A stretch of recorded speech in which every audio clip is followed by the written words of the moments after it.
This episode provides a glimpse of the rich history that surrounds our Western roots. TC Energy understands the importance of capturing and sharing this culture for generations to come, and we would like to welcome you to this episode.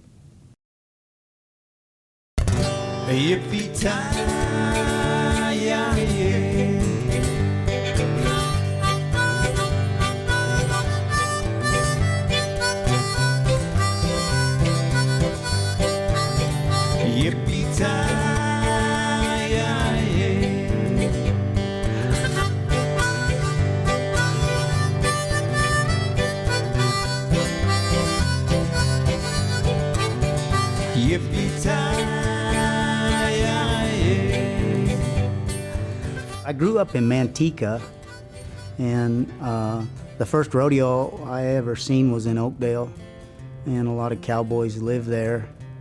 And after I qualified and won the world championship, I decided I wanted to live in Oakdale. And back then, in about in '86, Harley May had a real estate office there. You know, Harley May's a all-around champion of the world and bulldogging champion of the world. And here I'm a kid, you know, I think I was probably 24 years old, and I wandered in there and I ran into Harley and we visited, and he showed me a few places, and I bought a place in Oakdale out on Horseshoe Road. I loved it, you know. I remember being a kid living in Manteca, and some friends of mine, they were older than I was, and we'd run over to Oakdale and watch the rodeo and go to the Oakdale rodeo dance, and it was just a really good time, and got to see guys come in there, you know, world champions like Donnie Gay and different guys, and Hawkeye Henson, he'd come in there, and Bobby Brown, you know, them kind of guys, they'd all come to the Oakdale rodeo, so it was a chance for me to really see some real talent show up and see what they could do, and it excited me, and I was inspired by that. It helped me make my choice that I wanted to be a cowboy and I wanted to be a world champion. I wanted to ride bulls. It was a great place, you know, because guys like Bill Martinelli, you know, he'd lived there forever, and Jim Charles and Harley May, and of course Camarillos and Leo and Gerald, you know, it was a great spot. And well, that's why a lot of them guys settled there, and then whenever you'd go there, they lived there, and you'd have a place to stay or whatever, and it made it really nice, you know, and it was the right environment. You got to hang out with the right guys, and it was really good.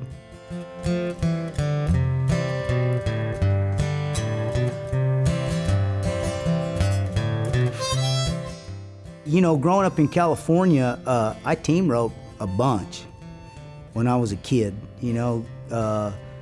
When I'd go to a team roping, Ricky Green, you know, Alan Bach, all the Greens, they'd be there, and sometimes, you know, Walt Woodard might show up, and it wasn't no picnic.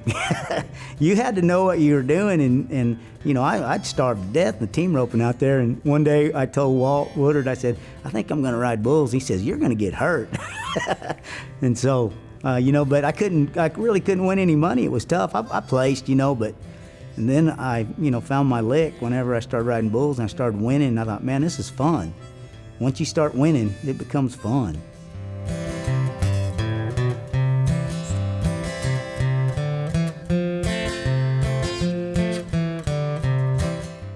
I went to a couple of rodeo schools. The first school I went to Larry Mahan's, and it was in Comanche, California, right there by Clements, and I got on some really good bulls. I'd only been on one bull before I went out there, or went there, and I got on several good bulls and they were all Bob Cook's RSC's stock.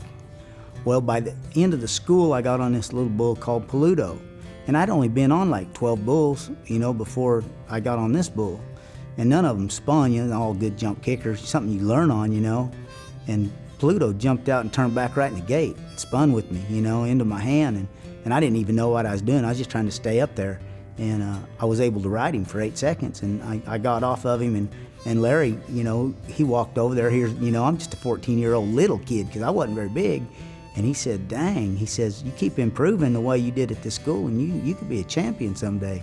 Well, you can imagine what that, did to my ego, my confidence, and, it just skyrocketed. And I just went on from there. And then I got hooked up and I went to LaFuse School about a year later.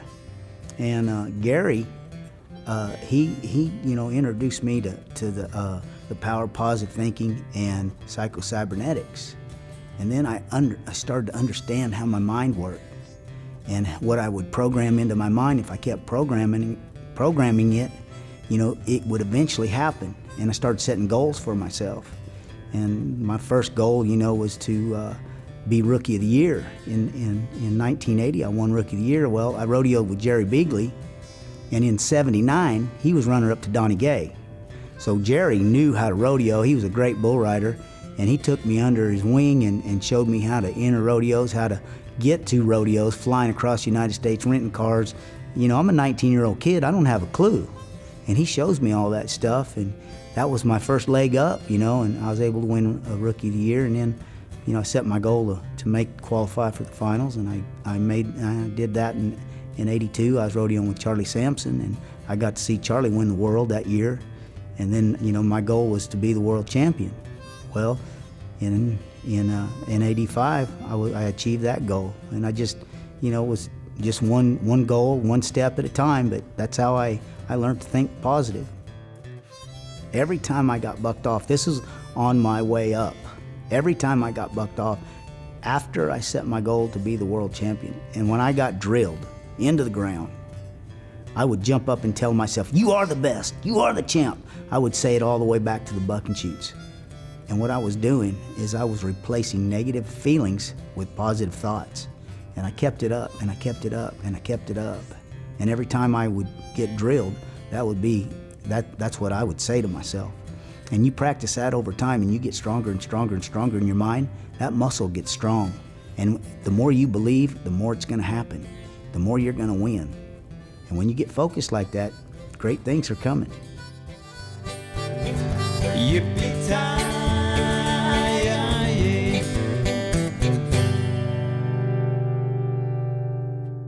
Schumacher European, serving the Valley's complete Mercedes-Benz needs for almost 35 years. Our #1 goal each and every day is to give you a world-class buying and service experience that no other dealership can rival. An unbelievable experience you deserve. Schumacher European.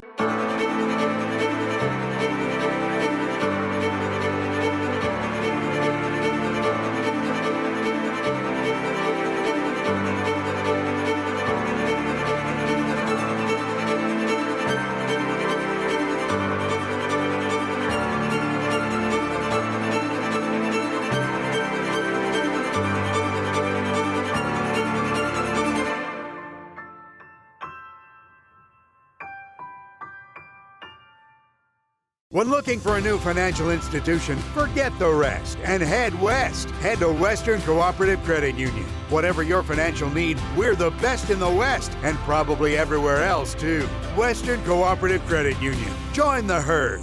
Big Boy Toys.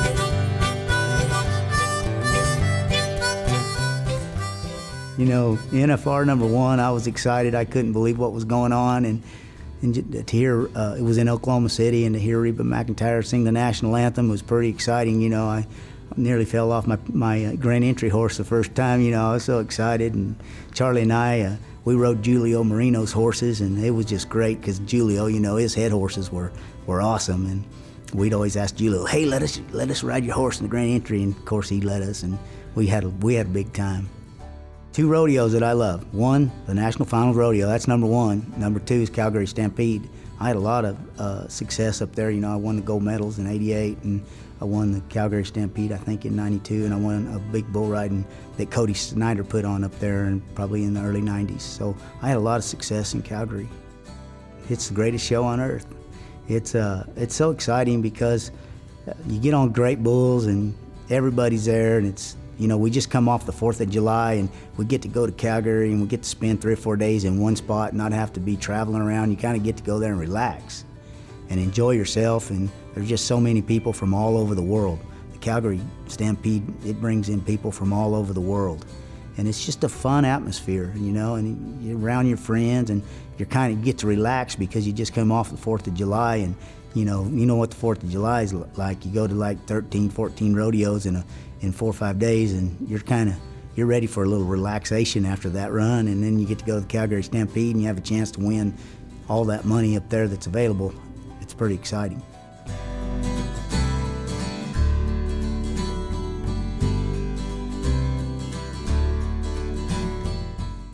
There was a lot of tough bull riders that came out of my era, you know.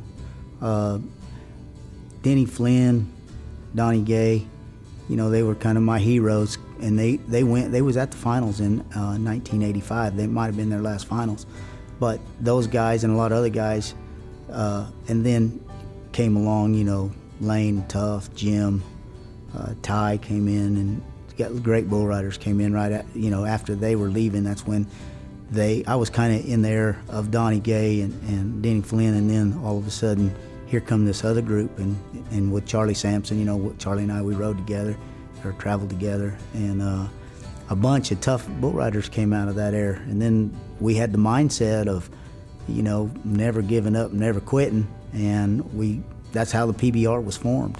And we all had a vision, you know, that one day some bull rider would walk out of the arena with $1 million, and it happened. It came to pass. Just another positive deal that we foreseen, and we knew it would happen.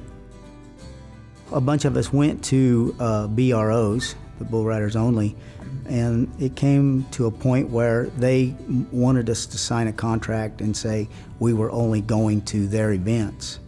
Well, that didn't set too good with us. The guys that were on top at that time, Tuff and Ty and myself and Michael Gaffney and Cody Lambert and, you know, all the Aaron Seams, the guys that were on top at that time, and we decided, you know, we were going to get together and organize and start our own deal, and that's what we did in about '91, and that's when that group met, and we all put up $1,000, and another friend of ours, Sam Applebaum, he was an independent businessman, he helped us form the PBR, and we went out to California and formed a corporation, and we started rolling. But we had a lot of things that really fell right into place for us for the PBR to get successful, to be successful right off the bat.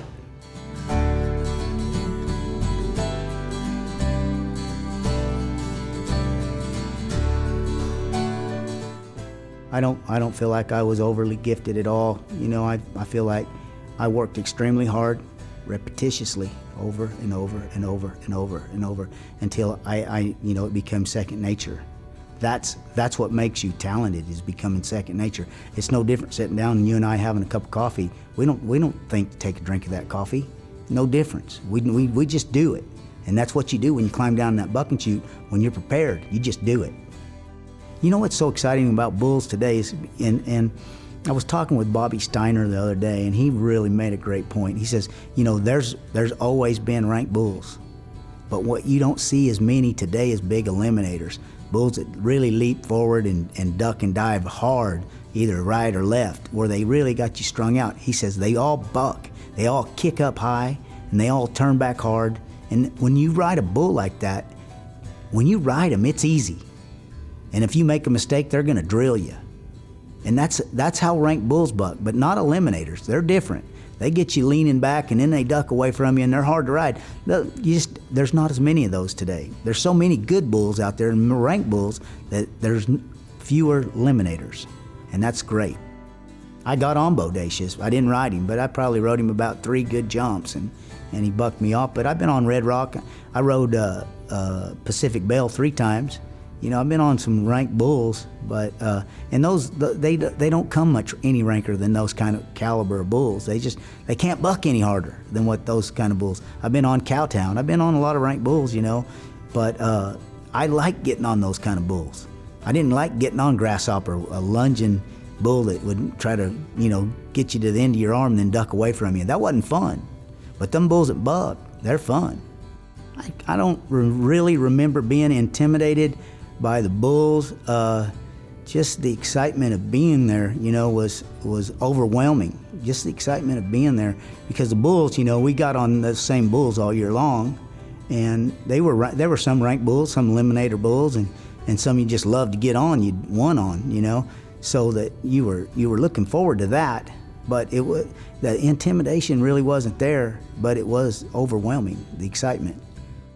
Once you learn how to get off and you learn how to use that momentum of the bull to throw you away, and you know, we do it every day, and you get to the outside and then you look and you release at the right time, you know, you jerk your hand out of that rope, they're gonna send you. It doesn't matter whether they're spinning to the right or to the left or they're hopping and skipping. There's all that. Anytime they kick hard, that's gonna be some, you know, some leverage to move you out away from them and get you away. And if once you master getting off, you know, the rest is really easy once you figure out the fundamentals. And that's how I got away, and that's how, you know, I had a long career. I was able to ride professionally for 16 years, and I went to 14 NFRs. You know, it's just, that's how I did it, because I got off good. And I didn't escape without injury. I had 3 serious concussions where they hauled me out in the ambulance. But, you know, and nothing ever kept me out for more than a month. Yeah, it's tough. You know, once you get hooked, there's no quit. You're going to keep going no matter, you know, whether you're broke. You're going to figure out a way, you know, because there's times when I've been so broke I had to dig 35 cents out of the bottom of my rigging bag to buy a bowl of oatmeal. I've been that broke before. I've been on both ends of the spectrum. I've been high and I've been low. It's just so exciting, because every single day you're doing exactly what you want to do, what you love to do. When you wake up out of bed, you're excited. I can't wait to get to the next rodeo. I can't wait to get on my next bull. You know, and that's how I felt, and that's how I lived. And then I got to be around the very best guys in the world, and I saw how they were doing it. And it just like programmed me. And I was so in love with what I was doing. It was like, I don't want to do nothing else. This is all I want to do. And it just unfolded for me, and it was just beautiful. It was great. Yippee-ki-yay.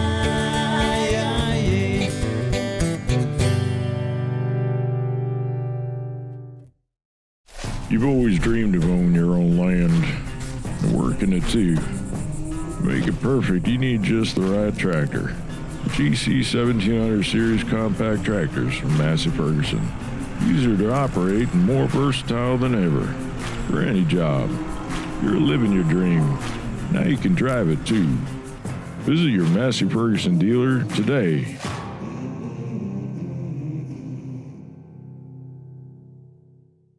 Why settle for free checking when you can have free checking with bells and whistles? Get Casasa checking at Western Cooperative Credit Union and get rewarded for doing what you do. ATM refunds, interest, cash back, and more. Western Cooperative Credit Union. Join the herd.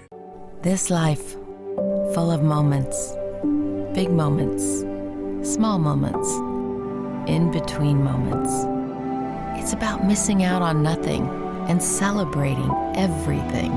It's how we at First International Bank and Trust live first and have been for over 100 years. One customer, one family, one moment at a time. First International Bank and Trust. Live first. Trails West has been producing the best horse and stock trailers in the industry for over 30 years. And now we're excited to present our exceptional line of slant load trailer models. Our slant load trailers are top sellers for a reason. Their durability and longevity are unmatched in the industry. We invite you to visit your local Trails West dealer today and start dreaming of your next adventure. Trails West, the only trailer in its class. Yippee-ki-yay.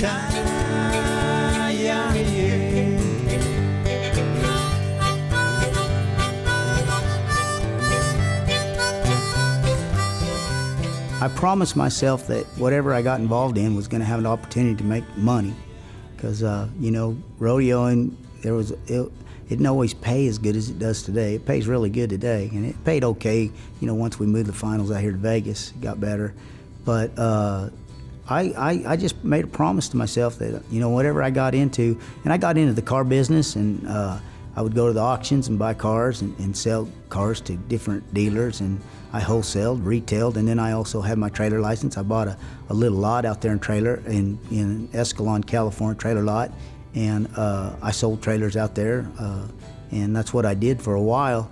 And then that great day came along when Ty Murray called me and said, we just sold a PBR, and that changed my life again, and now I'm just moved to Stephenville and raising 2 boys. It's kind of exciting the way it happened. You know, when I retired from riding bulls in '96, I thought, this is it, I'm done. I'm not going any more rodeos.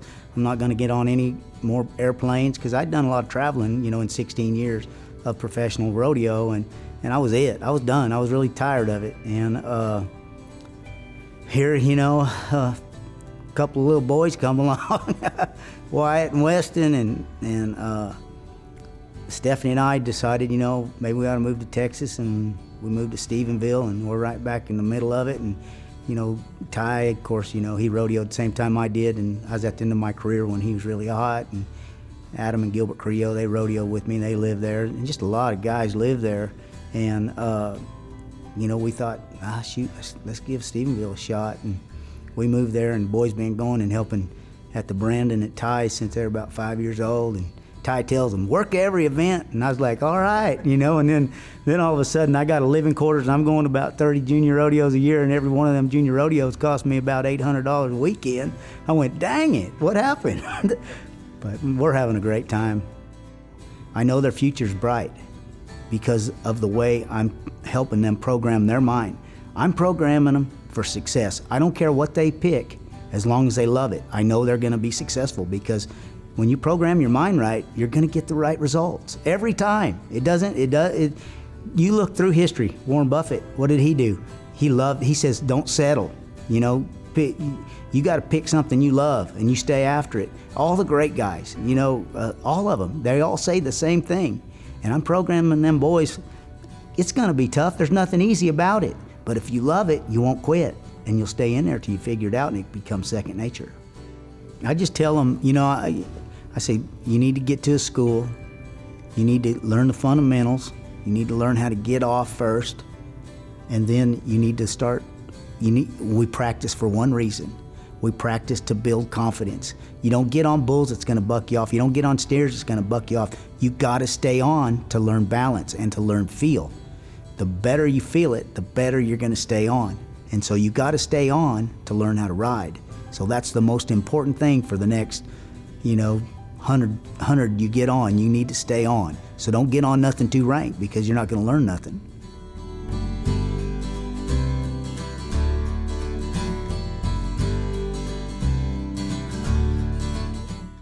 I'll explain it like this. People ask me, what do you miss about bull riding? And I say, 17,000 people standing on their feet cheering for me. I know I will never experience that again, but that is the one thing that I miss, because it just sends cold chills through your body, and you feel like every part of that hard work, that effort, that desire, it all paid off in that moment. And there's nothing like it that I've been able to experience. Oh man, rodeo's taught me so much. It's taught me, you know, to never give up, never quit. Things are gonna be tough, things aren't always gonna be easy, but in those times we're gonna learn the most. Not, you know, about ourselves and how to move forward. And that's what rodeo has taught me. You know, it's taught me how to be successful. It's taught me life's not easy, and life's not fair. But you know what, if you don't give up, you can get there. I've been a cowboy most of my life. I punched a lot of cattle, got in a few fights, and I've been around a time or two made a little money, I spent a little too. I've been a cowboy, got a lot of good friends, wrangled up some rough ones, mended some fences, rode through some hard times. Well, they ain't been that bad. Just living a cowboy, it's all I